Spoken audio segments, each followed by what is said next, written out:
महला पहला। हाउ पापी पतित परम पाखंडी, तू निर्मल निरंकारी।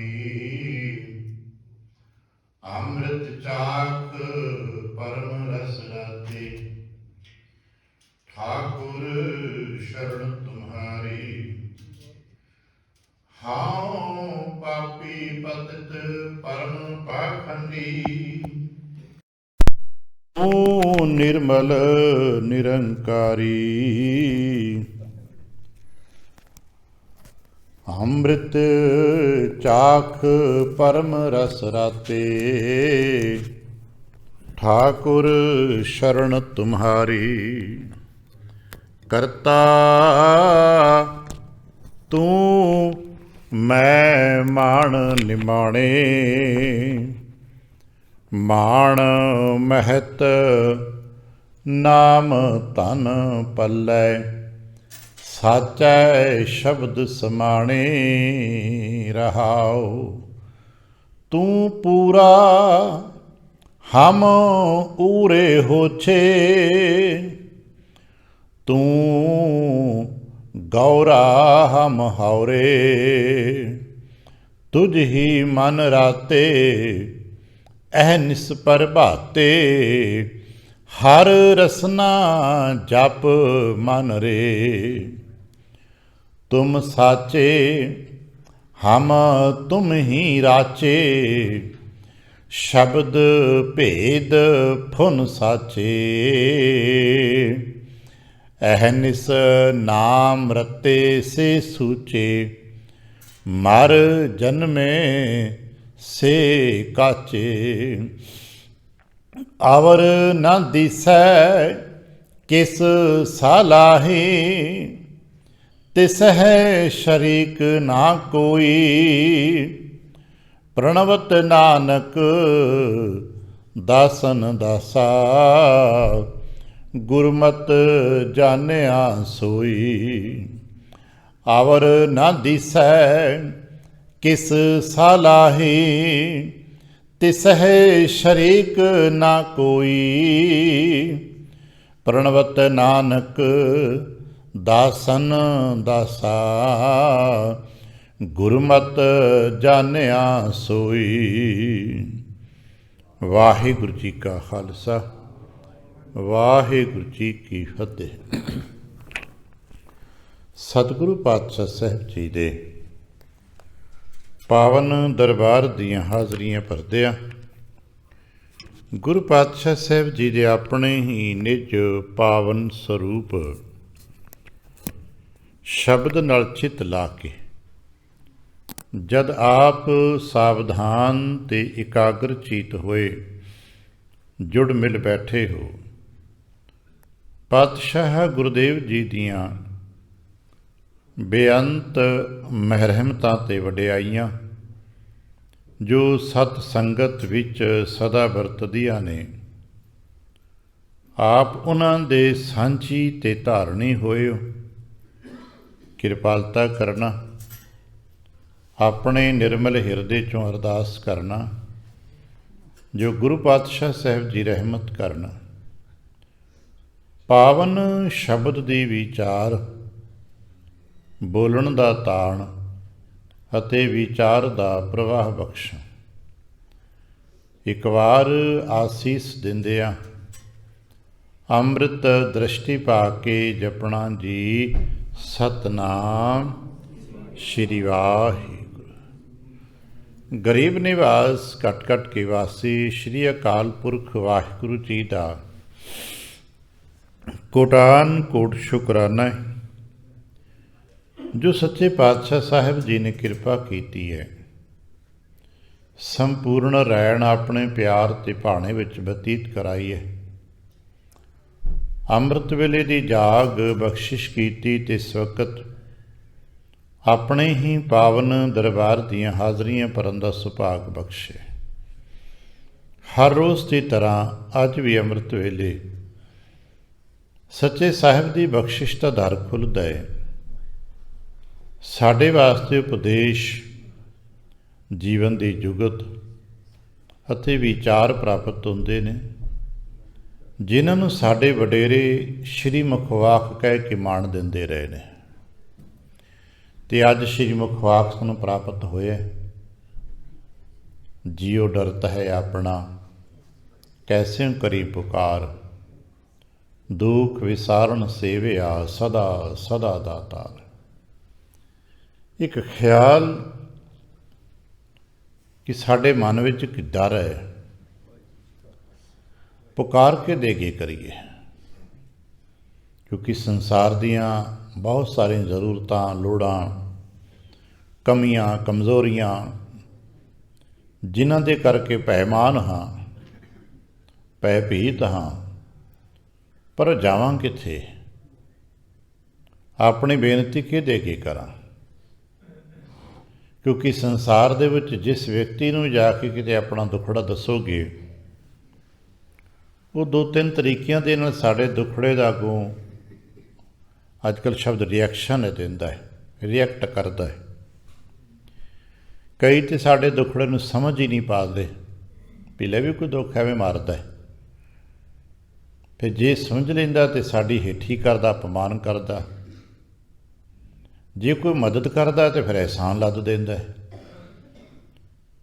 ਨਾ ਕੋਈ ਕਰੇ ਤਾਂ ਫਿਰ ਸ਼ਰਮਿੰਦਿਆਂ ਹੋ ਕੇ ਵਾਪਸ ਆ ਜਾਂਦਾ।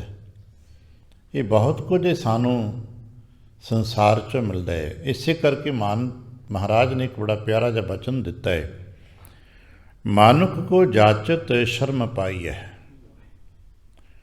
ਜਦੋਂ ਮਨੁੱਖ ਤੋਂ ਕੁਝ ਮੰਗਦੇ ਹਾਂ ਅਤੇ ਫਿਰ ਸਾਰੀ ਉਮਰ ਨਜ਼ਰਾਂ ਉਹਦੇ ਅੱਗੇ ਝੁਕੀਆਂ ਰਹਿੰਦੀਆਂ ਨੇ।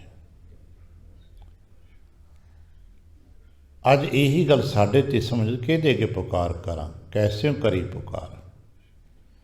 ਫਿਰ ਮਹਾਰਾਜ ਜੁਗਤ ਦਿੰਦੇ ਨੇ, ਦੁੱਖ ਵਿਸਾਰਨ ਸੇਵਿਆ ਸਦਾ ਸਦਾ ਦਾਤਾਰ। ਇੱਕ ਵਿਸ਼ਵਾਸ ਰੱਖੀਏ, ਉਹ ਦਾਤਾਰ ਹੈ, ਅਤੇ ਦਾਤਾਰ ਦਾ ਮਤਲਬ ਹੈ ਦਾਤਾਂ ਦੇਣ ਵਾਲਾ।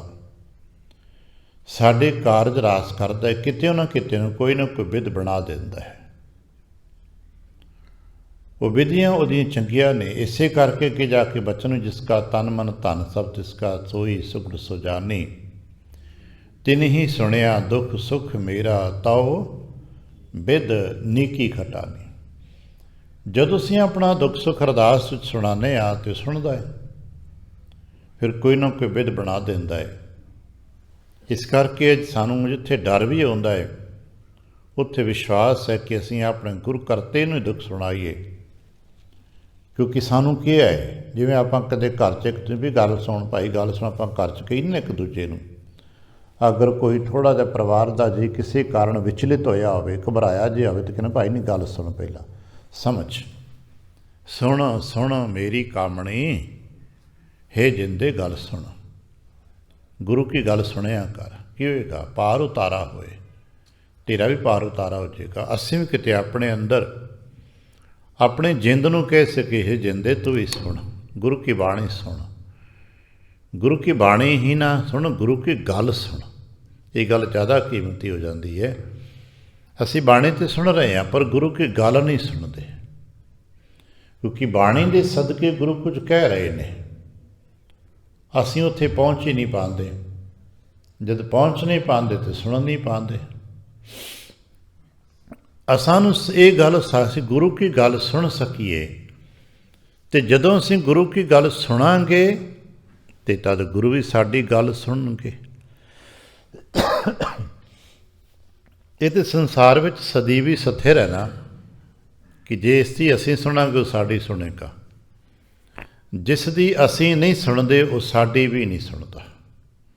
ਔਰ ਇਹੀ ਸਾਡੇ ਪਰਿਵਾਰਾਂ ਵਿੱਚ, ਸਮਾਜ ਵਿੱਚ, ਸੰਸਾਰ ਜੋ ਦੁਵੰਦ ਹੈ, ਕਲੇਸ਼ ਹੈ, ਦੁੱਖ ਐਸੀ ਗੱਲ ਦਾ ਹੈ। ਜਦੋਂ ਸਾਡੇ ਕੋਲ ਬਲ ਹੁੰਦਾ, ਅਸੀਂ ਦੂਜੇ ਦੀ ਨਹੀਂ ਸੁਣਦੇ, ਅਤੇ ਸਮਾਂ ਪਾ ਕੇ ਜੇ ਸਾਡਾ ਬਲ ਟੁੱਟ ਜਾਂਦਾ, ਫਿਰ ਉਹ ਸਾਡੀ ਨਹੀਂ ਸੁਣਦੇ।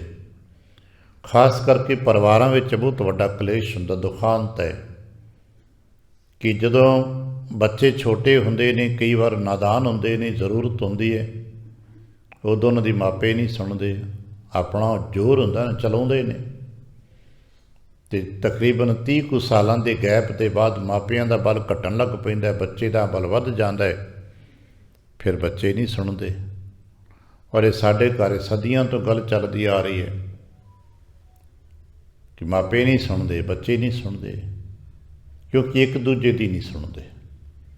ਤੇ ਜੇ ਇੱਕ ਦੂਜੇ ਦੀ ਸੁਣਨਾ ਸ਼ੁਰੂ ਕਰ ਦੇਣ ਤੇ ਗੱਲ ਸਮਝ ਵੀ ਆ ਜਾਏਗੀ, ਸ਼ਾਇਦ ਮੰਨੀ ਵੀ ਜਾਏਗੀ ਤੇ ਕਲੇਸ਼ ਘਟ ਜਾਏਗਾ।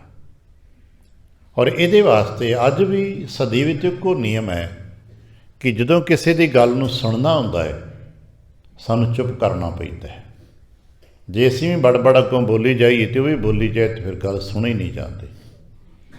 ਗੁਰੂ ਕੀ ਗੱਲ ਚੂੰਕਿ ਇਸ ਤਰ੍ਹਾਂ ਦੀ ਨਹੀਂ ਹੈ, ਗੁਰੂ ਕੀ ਗੱਲ ਗਹਿਰੇ ਮੰਡਲ ਦੀ ਹੈ, ਗੁਰੂ ਦੀ ਗੱਲ ਦਿਲ ਕਰਕੇ ਮਨ ਕਰਕੇ ਸੁਣੀ ਜਾਂਦੀ ਹੈ। ਇਸ ਕਰਕੇ ਗੁਰੂ ਕੀ ਗੱਲ ਸੁਣਨ ਵਾਸਤੇ ਮਨ ਨੂੰ ਚੁੱਪ ਕਰਾਉਣਾ ਪੈਂਦਾ ਹੈ। ਤਾਂ ਹੀ ਸਾਨੂੰ ਇੱਕ ਬਾਹਰੋਂ ਜੁਗਤ ਦਿੱਤੀ ਕਿ ਥਿਆਏ ਪਾਠ ਸੁਣੋ, ਚੁੱਪ ਕਰ ਜਾਓ, ਗੱਲਬਾਤ ਨਾ ਕਰੋ। ਰੱਬ ਦਾ ਜਾਤੀ ਤਜਰਬਾ ਹੋਵੇਗਾ। ਕਈ ਵਾਰ ਹੁੰਦਾ ਹੈ, ਮੰਨ ਲਓ ਹਾਲ ਅੱਧਿਓਂ ਜ਼ਿਆਦਾ ਭਰਿਆ ਹੋਵੇ, ਆਪਸ ਵਿੱਚ ਪਿੱਛੇ 2-4 ਬੰਦੇ ਗੱਲ ਕਰ ਰਹੇ ਹੋਣ ਔਰ ਕੀਰਤਨੀਆਂ ਜਾਂ ਕਥਾ ਬਹੁਤ ਆਪਣੇ ਅੰਦਾਜ਼ ਵਿੱਚ ਕਰ ਰਿਹਾ ਹੋਵੇ, ਬੇਰਸੀ ਪੈਦਾ ਹੁੰਦੀ ਹੈ ਕਿਉਂਕਿ ਗੱਲ ਲੋਕ ਕਰ ਰਹੇ ਨੇ। ਜਦੋਂ ਸਰੋਤਾ ਗੱਲਬਾਤ ਕਰੀ ਜਾਂਦਾ ਹੈ ਤੇ ਫਿਰ ਸੰਗਤ ਵਿੱਚ ਉਹ ਰਸ ਟਿਕਾਓ ਨਹੀਂ ਬਣਦਾ। ਤੇ ਜਦੋਂ ਬਿਲਕੁਲ ਚੁੱਪ ਵਰਤ ਜਾਂਦੀ ਹੈ ਤੇ ਫਿਰ ਉਸੇ ਕੀਰਤਨ ਦਾ, ਉਸੇ ਕਥਾ ਦਾ ਆਨੰਦ ਵੱਧ ਜਾਂਦਾ ਹੈ। ਪਤਾ ਕਿਉਂ? ਚੁੱਪ ਦਾ ਇੱਕ ਆਪਣਾ ਆਨੰਦ ਹੈ, ਚੁੱਪ ਦਾ ਇੱਕ ਆਪਣਾ ਧਰਮ ਹੈ, ਚੁੱਪ ਦੀ ਇੱਕ ਆਪਣੀ ਕਲਾ ਹੈ। ਔਰ ਇਹ ਗੱਲ ਸਾਨੂੰ ਸਮਝ ਆ ਜੇ ਕਿ ਚੁੱਪ ਕਰਨਾ ਇੱਕ ਬਹੁਤ ਵੱਡੀ ਤਾਕਤ ਨੂੰ ਜਨਮ ਦੇਣਾ ਹੈ। ਸਾਡੀ ਐਨਰਜੀ ਦਾ ਬਚਾਓ ਹੋ ਜਾਂਦਾ ਹੈ, ਬਹੁਤ ਵੱਡੀ ਤਾਕਤ ਪੈਦਾ ਹੋ ਜਾਂਦੀ ਚੁੱਪ ਕਰਨ ਦੇ ਨਾਲ। ਔਰ ਅਸੀਂ ਇਸ ਨੂੰ ਬਹੁਤ ਘੱਟ ਵਰਤ ਸਮਝ ਹੀ ਨਹੀਂ ਪਾ ਰਹੇ। ਮੌਨ, ਹਿੰਦੀ 'ਚ ਕਹਿੰਦੇ ਮੌਨ, ਚੁੱਪ ਇੱਕ ਬਹੁਤ ਵੱਡੀ ਕਲਾ ਹੈ। ਬਹੁਤ ਵੱਡੇ ਯੋਗੀਆਂ ਨੇ, ਸਾਧਕਾਂ ਨੇ ਇਸ ਚੁੱਪ ਕਲਾ ਨੂੰ ਅਪਣਾਇਆ ਹੈ। ਚੁੱਪ ਕਰ ਗਏ, ਮੌਨ ਹੋ ਗਏ। ਅੱਜ ਵੀ ਰਾਜਨੀਤੀ ਵਿੱਚ ਵੀ ਇਸ ਹਥਿਆਰ ਦੀ ਤਰ੍ਹਾਂ ਵੇਖਿਆ ਜਾਂਦਾ ਹੈ। ਆਪਨੇ ਕਈ ਵਾਰ ਵੇਖਿਆ ਹੋਣਾ, ਮੌਨ ਵਿਰੋਧ, ਬੋਲਣਾ ਹੀ ਨਹੀਂ, ਵਿਰੋਧ ਕਰ ਰਹੇ ਤੁਹਾਡਾ ਪਰ ਚੁੱਪ ਕੀਤੇ, ਬੋਲਦੇ ਨਹੀਂ। ਮੂੰਹ 'ਤੇ ਪੱਟੀ ਬੰਨੀ ਹੈ, ਕਾਲੀ ਪੱਟੀ ਬੰਨੀ ਹੈ, ਬਸ ਚੁੱਪ ਬੈਠੇ ਆ। ਕਿਉਂਕਿ ਜੋ ਗੱਲਾਂ ਤੁਸੀਂ ਬੋਲ ਕੇ ਵੀ ਨਹੀਂ ਕਹਿ ਪਾਉਂਦੇ, ਚੁੱਪ ਕਰਕੇ ਕਹਿ ਦਿੰਦੇ ਹੋ।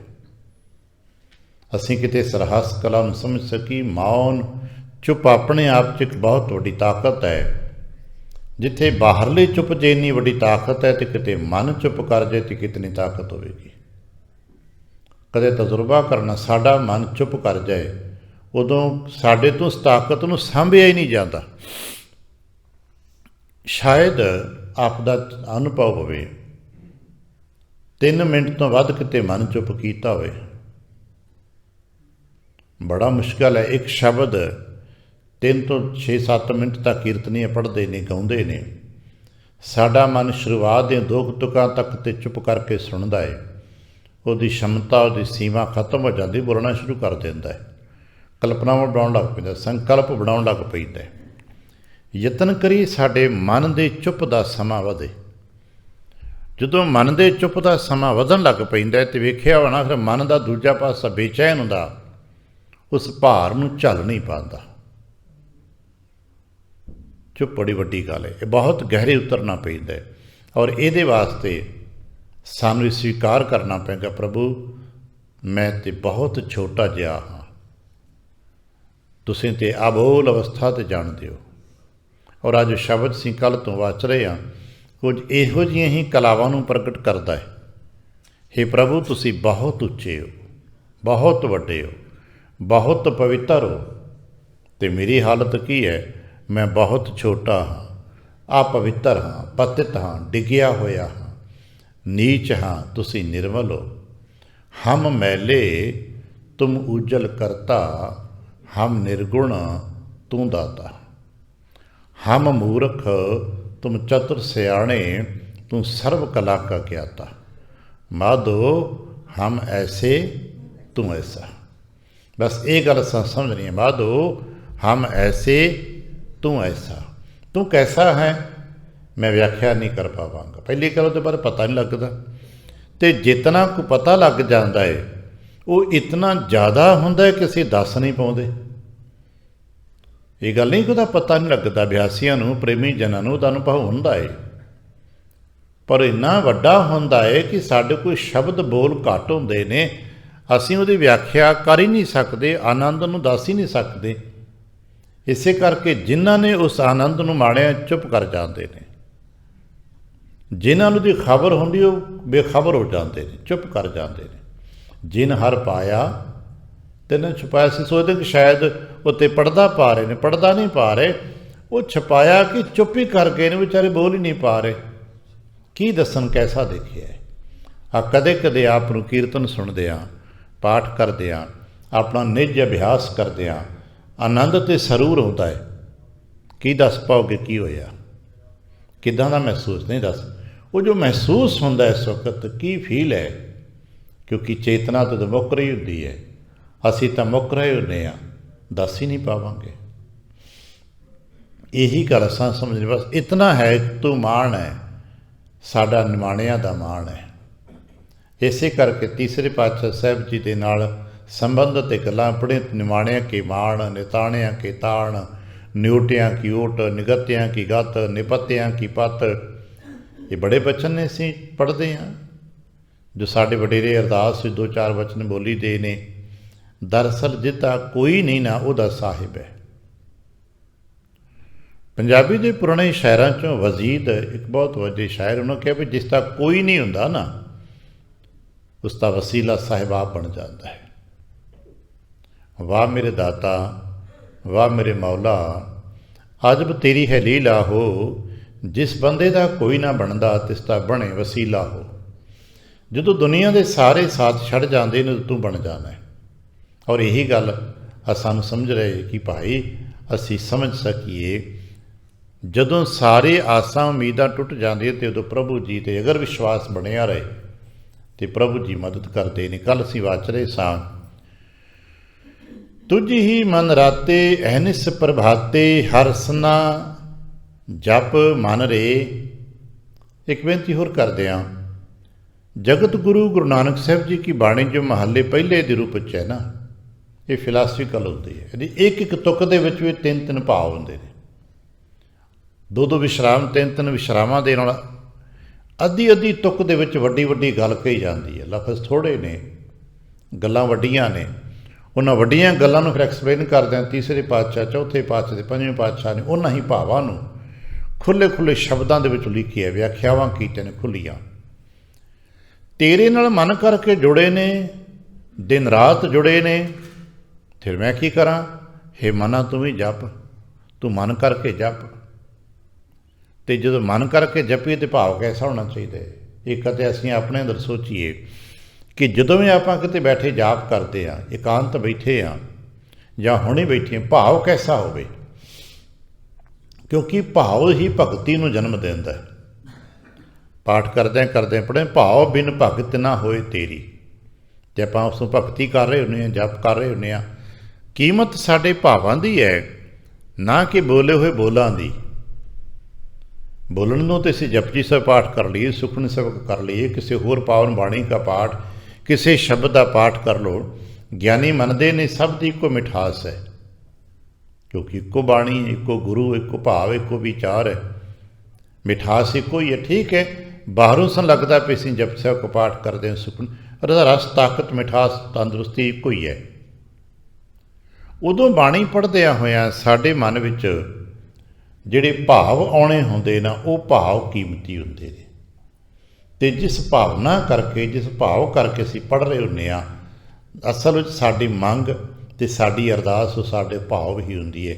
ਅਸੀਂ ਕਹਿੰਦੇ ਵੀ ਹੁੰਦੇ ਕਾਮਨਾਵਾਂ ਭਾਵਨਾਵਾਂ, ਇਹ ਸੱਚੇ ਪਾਤਸ਼ਾਹ ਕਾਮਨਾਵਾਂ ਭਾਵਨਾਵਾਂ ਗੁਰਮਤਿ ਅਨੁਸਾਰ ਪੂਰਨ ਕਰਨੀ। ਕਾਮਨਾਵਾਂ ਨੂੰ ਤਾਂ ਅਸੀਂ ਮੋਟੇ ਮੋਟੇ ਤੌਰ 'ਤੇ ਦੱਸ ਰਹੇ ਹੁੰਦੇ, ਜੀ ਮੇਰੀ ਕਾਮਨਾ ਕੀ ਹੈ, ਧੀ ਪੁੱਤਰ ਦਾ ਸੁੱਖ ਚਾਹੀਦਾ ਹੈ, ਘਰ ਪਰਿਵਾਰ ਦੀਆਂ ਗੱਲਾਂ ਨੇ, ਸੌ ਦੁਨੀਆਵੀ ਗੱਲਾਂ ਅਸੀਂ ਇੱਥੇ ਕਈ ਵਾਰ ਅਰਦਾਸ ਵਿੱਚ ਕਹਿ ਰਹੇ ਹੁੰਦੇ ਹਾਂ, ਪਰ ਭਾਵਨਾਵਾਂ ਨੂੰ ਅਸੀਂ ਦੱਸ ਨਹੀਂ ਪਾ ਰਹੇ ਹੁੰਦੇ। ਉਹ ਭਾਵ ਜਿਹੜਾ ਹੈ ਨਾ, ਕੈਸਾ ਮਹਾਰਾਜ ਕਹਿੰਦੇ ਭਾਵ ਐਸਾ ਰੱਖਣਾ, ਤੁਮ ਸਾਚੇ हे सच्चे पातशाह तुसीं सच स्वरूप हो। साडा पहला भाव ऐसा होना चाहिए, तुसीं सत हो ते मैं असत हाँ, मैं कूड़ हाँ। सानू ख्याल दृढ़ हो जाना चाहिए कि सच्चे पातशाह तुसीं सत हो ते असीं जिहड़े जितने भी, चलो किसी की गल की करा, मैं निज कूड़ रूप हाँ, क्योंकि मैं सदीवी नहीं हाँ। सत ते कूड़ दा यही पक्ष है।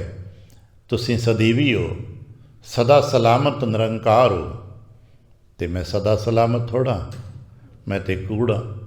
मैं ते हुण हाँ, अगले पल पता नहीं मेरा की बनना है। हुण अगले पिछले जीवन ते जी लिया है, पर मेरा ते हर पल बदलाव है ना। कल मैं कुछ होर सां, सवेरे दिन उठदे कुछ होर सां, हुण कुछ होर हाँ। और ये दावा ने कि अगला पल उठ के साह लेना कि नहीं, उठ के जाना कि नहीं। मैं ते महाराज कूड़ हाँ, मैं ते झूठ दा बुलबुला। सानू दस्सिया साडी हैसियत जैसे जल ते बुध बुधा उपजै बिनसै नीत, जग रचना तैसे रची कहो नानक सुनमीत। मेरी रचना तो एक पानी ते बुलबुले तो वध कुछ कीमत ही नहीं। तो पानी का बुलबुला बेचारा सत थोड़ा होंदा है। पानी नूं रचन वाला सत है, बुलबुले नूं रचन वाला सत है। इस करके सच्चे पातशाह तुसीं सत हो, तुम साचे, तुसीं सच स्वरूप हो। सिमरन करदियां पाठ करदियां साडा पहला भाव ऐसा टिकना चाहिए, हे प्रभु, हे मेरे सच्चे पातशाह जी, वाहिगुरु जी, तुसीं सच स्वरूप हो। हुण मैं की करा, हम तुम ही राचे, असीं जैसे भी हाँ तुसां नाल जुड़े हुए हाँ, रचे मिचे हाँ। महाराज बेशक असीं सत हाँ, असत हाँ, कूड़ हाँ, माड़े हाँ, चंगे हाँ, जैसे भी हाँ, पर तुहाडे तो बिना नहीं हाँ। साडे अपने स्वरूप कैसे भी ने, ठीक है, दुनिया भर दे गुनाह असां कीते होणगे, गलतियां भुल्लां करदे होवांगे, पर बावजूद गलतियां भुल्लां दे असीं तुहाडे तो बिना कुछ भी ते नहीं हाँ। साडी होंद, साडा जीवन, साडी बनतर तुहाडे सदके ही है। बेशक असीं कैसे हैं, पर तुहाडे सदके। जिवें कई बार दार्शनिक समझाते ने, किसी रुख नूं बहुत मिठे मिठे फल लगे ने, असीं कहने वाह रुख बड़ा सुंदर है, फल बड़े स्वादिष्ट ने, बड़े सुंदर ने, पर देखिए भाई उन्हां फलों के विच कुछ फल ऐसे जो काणे हुंदे ने, कुछ फल ऐसे भी तो हुंदे ना, उन्हें फलों के विच ने जिहड़े विचारे काणे हो गए ने, कीड़े पै गए ने, उन्हां च बदबू भी आउंदी होएगी, बुराइयां भी होणगियां, बीमारियां भी होणगियां। है तो उसे फल दे ना, उसे रुख दे ना, उसे रुख दे सदके ने। जे हुण तक उन्हां दी भावें बुराई वाली सही, भावें कीड़ियां वाली सही, बुराई वाली होंद भी है ते उसे रुख करके ही ना। ये ठीक है कि इनू सिक्के ने कर्म दे भाग, बहुत सारे बाकी फलों के भाग चंगे ने, वो पक गए ने, चंगे लगे ने, अपने मालक की टोकरी तक पहुँचणगे, पर कुछ फल ऐसे ने विचारे जिहड़े हवा दा हनेरियां करके टुट गए, जमीनां च मिट्टी घट्टे च रुड़ गए। जे पकण तक पहुँचे, जे कावां चुंझां मारतियां, तोते खा गए, उन्हां ते कीड़े पै गए। है तो उसे रुख दे फल ही ना, उसे रुख दे सदके नहीं ना। इसे तरह सच्चे पातशाह साढ़े च बहुत प्यारे गुरमुख ने, संत ने, जो निर्मल ने, जो तुहाडे प्रेम टोकरी च बैठे ने, तुहाडे फुल्लां दी टोकरी च सुशोभित ने। गुरमुख मंडल बड़ा सुशोभित है, कुछ खट्टे मिठे ने। आम लोग असीं सधारण खट्टे मिठे हैं, कुछ गल्लां चंगियां ते कुछ मंदियां, ते कुछ ऐसे भी ने जो बेचारे काणे हुंदे ने, जिन्हां च दोष हुंदे ने, अवगुण हुंदे ने, बहुत वड्डे वड्डे गुनाह हुंदे ने, ते कुछ जो बदबू ना भरे ने, गल गए ने बेचारे हौमे करके, अहंकार करके। बेशक कुछ भी रूप है, पर बावजूद उस रुख दे उन्हां दी होंद कोई नहीं। वो हैगे तो रुख दे सदके ही ना, हैगे तो रुख दा हिस्सा ही ना। उन्हां दी जीवनतर बनी तो रुख दे सदके बने। महाराज असीं भी जैसे भी हाँ, असीं तुहाडे सदके ही हाँ, असीं तुहाडे ही हाँ। असीं तुहाडे नाल राचे, राचे दा मतलब रचे मिचे, जुड़े मिले। जिवें बुलबुले पानी नाल रचे मिचे ने, आ झग बनदी है आपस विच जुड़े, कई बुलबुले इकट्ठे होकर आपां पंजाबी झग कह देने आ, आपस जुड़े होंदे ने। हे सच्चे पातशाह असीं तुहाडे नाल जुड़े होए हाँ, हम तुम ही राचे, असीं तुसीं नाल जुड़े होए हाँ। जे जुड़े रहे तो की होएगा? अगली गल है कि तुसीं तो सच्चे हो, ਤੇ ਜਿਹੜੇ ਜੀ ਪ੍ਰਭੂ ਜੀ ਦੇ ਸੱਚ ਸਰੂਪ ਦੇ ਨਾਲ ਜੁੜੇ ਰਹੇ, ਭਾਵੇਂ ਉਹਨਾਂ 'ਚ ਕਈ ਦੋਸ਼ ਹੋਣਗੇ, ਕਮੀਆਂ ਹੋਣਗੀਆਂ, ਵਾਧੇ ਘਾਟੇ ਹੋਣਗੇ, ਅਗਰ ਜੁੜੇ ਰਹੇ ਤੇ ਫਿਰ ਕੀ ਹੋਏਗਾ? ਕਹਿੰਦੇ ਕਿ ਫਿਰ ਜੁੜੇ ਰਹੇ ਨਾ ਤੇ ਇੱਕ ਸਮਾਂ ਦਾ ਸ਼ਬਦ ਭੇਦ ਹੌਲੀ ਹੌਲੀ ਹੌਲੀ ਹੌਲੀ ਸ਼ਬਦ ਦੇ ਸਦਕੇ ਵਿੰਨੇ ਜਾਣਗੇ। ਇੱਥੇ ਭੇਦ ਦਾ ਮਤਲਬ ਹੈ ਵਿੰਨੇ ਜਾਣਾ। ਵਿੰਨੇ ਜਾਣ ਦਾ ਮਤਲਬ ਹੈ ਉਹਨਾਂ ਨੂੰ ਦੁਰਸਤ ਕਰਕੇ ਅਪਣਾ ਲੈਣਾ। ਅਸੀਂ ਫੁੱਲਾਂ ਦੀ ਮਾਲਾ ਪਰੋਂਦੇ ਦੇਖਦੇ ਨਾ, ਕਹਿੰਦੇ ਸੂਈ ਨੇ ਫੁੱਲਾਂ ਨੂੰ ਵਿੰਨ ਲਿਆ ਤੇ ਧਾਗੇ 'ਚ ਪਰੋਏ ਗਏ। ਆ ਮੋਤੀਆਂ ਨੂੰ ਵਿੰਨ ਲਿਆ ਜਾਂਦਾ ਹੈ, ਉਹਨਾਂ 'ਚ ਸੁਰਾਖ ਕੀਤਾ ਜਾਂਦਾ। ਨੱਕ ਕੰਨ ਵਿੰਨੇ ਅਸੀਂ ਘਰਾਂ 'ਚ ਦੇਖਦੇ ਆਮ ਗੱਲਬਾਤ 'ਤੇ ਵੀ ਨੱਕ ਕੰਨ ਵਿੰਨ ਲਏ। ਇਵੇਂ ਹੀ ਭੇਦ ਹੈ, ਸਾਨੂੰ ਵੀ ਸ਼ਬਦ ਨੇ ਵਿੰਨ ਲੈਣਾ। ਜੇ ਜੁੜੇ ਰਹੇ ਤਾਂ ਇੱਕ ਦਿਨ, ਅੱਜ ਨਹੀਂ ਤੇ ਕੱਲ੍ਹ ਸਮਾਂ ਆਏਗਾ, ਸਾਨੂੰ ਵੀ ਸ਼ਬਦ ਨੇ ਵਿੰਨ ਲੈਣਾ। ਸ਼ਬਦ ਨਾਲ ਭੇਦੇ ਜਾਵਾਂਗੇ। ਅਤੇ ਸਿਆਣੇ ਮੰਨਦੇ ਨੇ ਜੇ ਭੇਦ ਹੁੰਦਾ ਨਾ, ਇਹ ਭੇਦ ਜਿਵੇਂ ਕਦੇ ਕਦੇ ਵੇਖਣ ਜੋ ਸਰਜੀਕਲ ਡਾਕਟਰ ਦੇਖੀਦੇ, ਫੋੜਾ ਪੱਕਾ ਹੋਵੇ ਅਤੇ ਡਾਕਟਰ ਕੀ ਕਰਦਾ ਤੇ ਨਸ਼ਤਰ ਮਾਰ ਦਿੰਦਾ, ਉਹਨੂੰ ਵਿੰਨ ਦਿੰਦਾ, ਭੇਦ ਦਿੰਦਾ, ਚੀਰਾ ਲਾ ਦਿੰਦਾ, ਅੰਦਰਲਾ ਸਾਰਾ ਗੰਦ ਮਵਾਦ ਨਿਕਲ ਜਾਂਦਾ ਹੈ। ਕੁਝ ਸਮੇਂ ਬਾਅਦ ਫਿਰ ਹੌਲੀ ਹੌਲੀ ਜ਼ਖਮ ਠੀਕ ਹੋ ਜਾਂਦਾ ਹੈ, ਸਾਡੀ ਪੀੜਾ ਮੁੱਕ ਜਾਂਦੀ ਹੈ, ਉਹ ਕੰਡਾ ਨਿਕਲ ਜਾਂਦਾ ਹੈ। ਇਵੇਂ ਹੀ ਜੇ ਸ਼ਬਦ ਨਾਲ ਗੁਰੂ ਨਾਲ ਜੁੜੇ ਰਹੇ ਨਾ, ਤੇ ਇੱਕ ਦਿਨ ਸ਼ਬਦ ਹੀ ਸਾਨੂੰ ਭੇਦ ਦੇਵੇਗਾ, ਸ਼ਬਦ ਚੀਰਾ ਲਗਾ ਦੇਵੇਗਾ, ਕਿਉਂਕਿ ਸ਼ਬਦ ਸਤ ਸਰੂਪ ਹੈ। ਅੱਗੇ ਜਾ ਕੇ ਬੜਾ ਪਿਆਰਾ ਜਿਹਾ ਬਚਨ ਪੜ੍ਹਨਾ ਸੁਣਨਾ ਵੀ ਅਸੀਂ, ਕਿ ਸ਼ਬਦ ਜੋ ਸਤ ਹੈ ਇਹ ਸਾਡੇ 'ਤੇ ਚੀਰਾ ਲਗਾਉਂਦਾ, ਸਾਡੇ ਦਿਲ ਨੂੰ ਚੀਰ ਕੇ ਰੱਖ ਦਿੰਦਾ ਹੈ, ਅੰਦਰੋਂ ਗੰਦਲਾ ਖੂਨ ਨਿਕਲ ਜਾਂਦਾ ਹੈ। ਬੜਾ ਪਿਆਰਾ ਬਚਨ ਗੁਰੂ ਨਾਨਕ ਪਾਤਸ਼ਾਹ ਸਾਹਿਬ ਜੀ ਦਾ ਹੀ ਇੱਕ ਜ਼ਰਾਹ ਸ਼ੇਖ ਦੇ ਨਾਲ ਗੱਲਬਾਤ ਕਰਦਿਆਂ ਕਿ ਨਾ, ਸਾਡੇ ਕੋਲ ਵੀ ਹੈਗੀ ਜ਼ਰਾ, ਜੇ ਤੇਰੇ ਕੋਲ ਲੋਹੇ ਦਾ ਨਸ਼ਤਰ ਹੈ ਨਾ, ਅਤੇ ਸਾਡੇ ਕੋਲ ਗੁਰੂ ਦੇ ਕੋਲ ਸੱਚ ਦਾ ਨਸ਼ਤਰ ਹੁੰਦਾ ਹੈ। ਜਿਹੜੇ ਗੁਰੂ ਦੇ ਦਰ 'ਤੇ ਟਿਕੇ ਰਹਿੰਦੇ ਨਾ, ਫਿਰ ਸੱਚ ਦਾ ਨਸ਼ਤਰ ਉਹਨਾਂ ਦੇ ਅੰਦਰ ਨੂੰ ਵਿੰਨ ਦਿੰਦਾ ਹੈ। ਸੱਚ ਕੀ ਘਾਤੀ ਸਤ ਸਭ ਸਾਰ, ਘਾੜਤ ਤਿਸ ਕੀ ਅਪਰ ਅਪਾਰ, ਤਿਸਕਾ ਕੁੱਠਾ ਹੋਵੈ ਸ਼ੇਖ, ਲੋਹੂ ਲੱਭ ਨਿਕੱਥਾ ਦੇਖ। ਹੇ ਸ਼ੇਖ, ਜੇ ਗੁਰੂ ਦੇ ਦਰ 'ਤੇ ਟਿਕਿਆ ਰਿਹਾ ਨਾ, ਤਾਂ ਜੋ ਗੁਰੂ ਦਾ ਸਤ ਸਰੂਪ ਹੈ ਉਹ ਇਹਨੂੰ ਕੁੱਠਾ ਕਰ ਦੇਵੇਗਾ। ਕੁੱਠਾ ਦਾ ਮਤਲਬ ਚੀਰਾ ਲਗਾ ਦੇਗਾ, ਇਹਨੂੰ ਚੀਰਾ ਲਗਾ ਦੇਗਾ। ਚੀਰ ਦੇ ਨਾਲ ਇਹਦੇ ਅੰਦਰ ਫਿਰ ਲੋਹੂ ਲੱਭ, ਲਾਲਚ ਦਾ ਖੂਨ ਨਿਕਲ ਜਾਏਗਾ, ਗੰਦਲਾ ਖੂਨ ਵਗ ਜਾਏਗਾ, ਡੁੱਲ ਜਾਏਗਾ, ਇਹ ਠੀਕ ਹੋ ਜਾਏਗਾ। ਭਾਵ ਸਾਡੇ ਅੰਦਰ ਐਸਾ ਹੋਵੇ ਕਿ ਇੱਕ ਦਿਨ ਮੇਰੇ 'ਤੇ ਕਿਰਪਾ ਹੋਏਗੀ। ਐਸਾ ਹੈ ਹੀ ਨਹੀਂ ਕਿ ਗੁਰੂ ਦੇ ਦਰ 'ਤੇ ਬੈਠਾ ਅਤੇ ਕਿਰਪਾ ਨਾ ਹੋਵੇ। ਦੇਰ ਲੱਗ ਸਕਦੀ, ਕਿੰਨੀ ਦੇਰ? ਜਿੰਨੀ ਕੁ ਮੇਰੇ ਕਰਮਾਂ ਦੀ ਬੁਰਾਈ ਜ਼ਿਆਦਾ ਹੈ, ਜਿੰਨੀ ਕੁ ਮੇਰੇ ਕਰਮਾਂ ਦੀ ਮੈਲ ਜ਼ਿਆਦਾ ਹੈ, ਉਹਨਾਂ ਸਮਾਂ ਵੱਧ ਲੱਗ ਜਾਂਦਾ ਹੈ। ਕਦੇ ਕਦੇ ਅਸੀਂ ਪਰੇਸ਼ਾਨ ਹੋਣੇ, ਇੰਨਾ ਸਮਾਂ ਹੋ ਗਿਆ ਸਾਡੀ ਸੁਣਵਾਈ ਨਹੀਂ ਹੋਈ। ਭਾਈ ਕੋਈ ਗੱਲ ਨਹੀਂ, ਸਾਡੇ ਕਰਮਾਂ ਦੀ ਮੈਲ ਬੜੀ ਜ਼ਿਆਦਾ ਹੈ। ਭਾਗਾਂ ਚੰਗੇ ਨੇ, ਪਰ ਕੀ ਕਰੀਏ, ਮੈਲ ਬੜੀ ਜ਼ਿਆਦਾ ਹੈ, ਅਤੇ ਅੰਦਰ ਰੂਪੀ ਭਾਂਡੇ ਨੂੰ ਧੋਣ ਵਾਸਤੇ ਸਮਾਂ ਲੱਗ ਰਿਹਾ। ਭਾਵ ਰੱਖੀਏ, ਤੁਮ ਸਾਚੇ ਹਮ ਤੁਮ ਹੀ ਰਾਚੇ, ਸ਼ਬਦ ਭੇਦ, ਫਿਰ ਕੀ ਹੋਏਗਾ? ਠੁਨ ਸਾਚੇ, ਫਿਰ ਸੱਚੇ ਸਾਬਤ ਹੋਈ ਜਾਵਾਂਗੇ।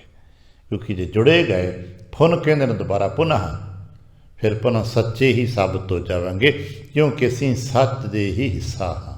ਆ ਦੁਨੀਆ ਦੇ ਫਲ ਤੇ ਦੁਬਾਰਾ ਮਿੱਠੇ ਨਹੀਂ ਹੋ ਸਕਦੇ, ਮੰਨ ਲੈਂਦੇ ਆ ਕਿਸੇ ਕਾਰਨ।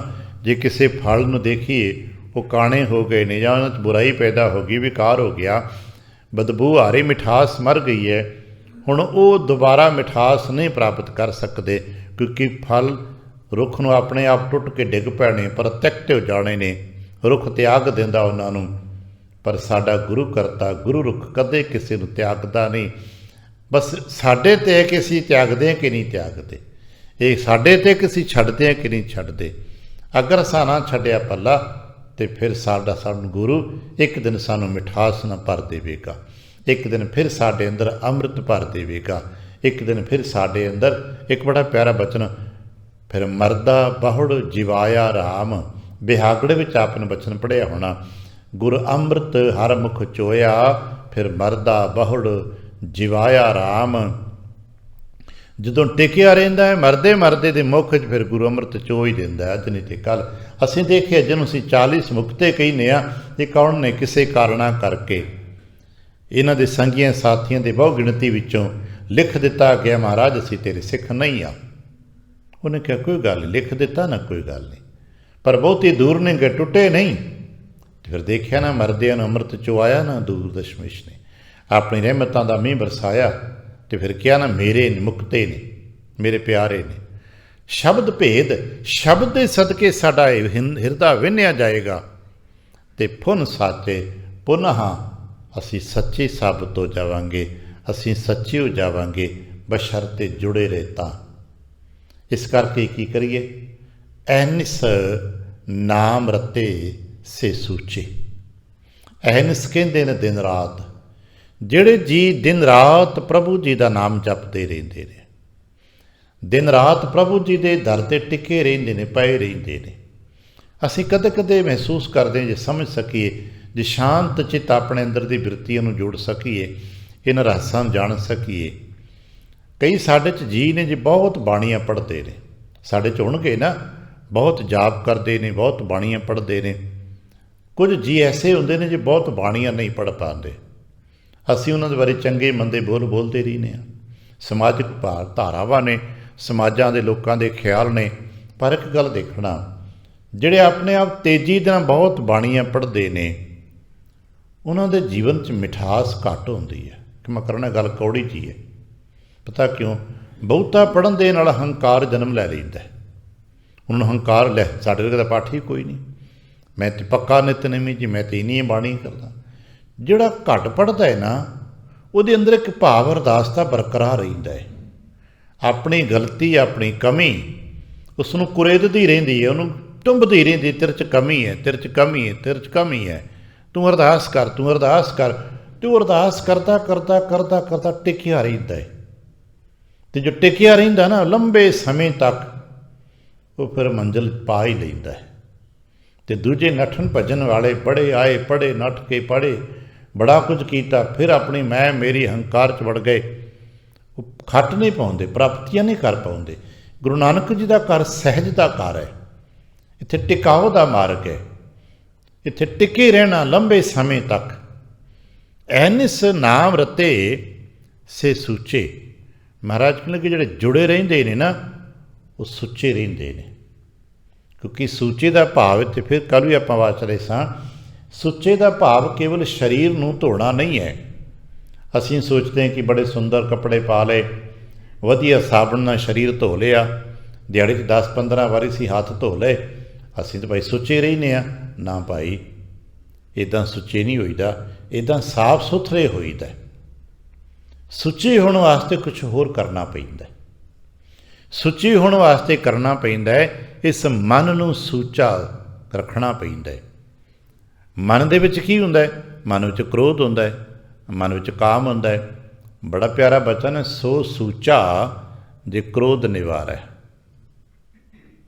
ਕਿਉਂਕਿ ਕਾਮ ਕਲਾ ਅਤੇ ਕੁਦਰਤ ਉਹ ਕਲਾ ਜੋ ਆਪਣੇ ਆਪ ਪ੍ਰਗਟ ਹੁੰਦੀ ਹੈ, ਆਪਣੇ ਆਪ ਮਿਟ ਜਾਂਦੀ ਹੈ। ਅਤੇ ਕ੍ਰੋਧ ਅਸੀਂ ਕਰਦੇ ਹਾਂ, ਅਸੀਂ ਕਰ ਸਕਦੇ ਹਾਂ, ਵਟਾ ਸਕਦੇ ਹਾਂ, ਘਟਾ ਸਕਦੇ। ਹੁਣ ਇਹ ਗੱਲ ਵੇਖਣਾ, ਸਾਡੇ ਅੰਦਰ ਗੁੱਸਾ ਕਿੰਨਾ ਹੈ। ਜਿੰਨਾ ਅਨੁਪਾਤਿਕ ਫੀਸਦੀ ਗੁੱਸਾ ਜ਼ਿਆਦਾ ਹੈ, ਅਸੀਂ ਉਹਨਾਂ ਝੂਠੇ ਆ। ਕਿਸੇ ਦੇ ਅੰਦਰ ਗੁੱਸਾ ਕਿੰਨਾ ਘੱਟ ਹੈ, ਕਿੰਨਾ ਖਿੜੇ ਮੱਥੇ ਰਹਿੰਦਾ ਹੈ, ਸੁੱਚਾ ਹੋਣ ਦੀ ਸੰਭਾਵਨਾ ਉਨੀ ਜ਼ਿਆਦਾ ਹੈ। ਇਸੇ ਤਰ੍ਹਾਂ ਜੇ ਮਹਾਰਾਜ ਨੇ ਇੱਕ ਵਿਕਾਰ ਦਾ ਨਾਂ ਲੈ ਦਿੱਤਾ ਹੈ, ਕ੍ਰੋਧ ਦਾ, ਅਤੇ ਸਮਝ ਲਈਏ 5 ਵਿਕਾਰ ਨੇ ਸਾਡੇ ਅੰਦਰ। ਕਾਮ ਹੈ, ਕ੍ਰੋਧ ਹੈ, ਲੋਭ ਹੈ, ਮੋਹ ਹੈ, ਹੰਕਾਰ ਹੈ। ਇਹ ਵਿਕਾਰ ਸਾਡੇ ਅੰਦਰ ਨੇ, ਅਤੇ ਅਸੀਂ ਸੁੱਚੇ ਇਹਨਾਂ ਕਰਕੇ ਹੋਣਾ ਹੈ। ਇਹਨਾਂ ਦੀ ਨਿਜਾਤ, ਇਹਨਾਂ ਤੋਂ ਨਿਵਰਤੀ, ਇਹਨਾਂ ਤੋਂ ਛੁਟਕਾਰਾ, ਇਹਨਾਂ ਦਾ ਕਾਬੂ ਸਾਨੂੰ ਸੁੱਚਿਆਂ ਦੀ ਕੈਟਾਗਰੀ ਸ਼ਾਮਲ ਕਰ ਦੇਵੇਗਾ। ਨਹੀਂ ਤੇ ਸੁੱਚੇ ਸੇ ਨਾ ਆਖੀ ਬਹਿਨ ਜੇ ਪਿੰਡਾ ਧੋਏ। ਸੁੱਚੇ ਸਹੀ ਨਾਨਕਾ ਜਿਨ ਮਨ ਵਸਿਆ ਸੋਏ। ਮਨ 'ਚ ਕਿੰਨਾ ਵਸਦਾ? ਜਿਤਨਾ ਵਿਕਾਰਾਂ ਦੀ ਸਫਾਈ ਪਵਿੱਤਰ ਕਰ ਲੈਂਦੇ ਹਾਂ, ਉਤਨਾ ਵਾਹਿਗੁਰੂ ਜੀ ਦਾ ਨਾਮ ਹਿਰਦੇ 'ਚ ਵਸ ਜਾਂਦਾ ਹੈ।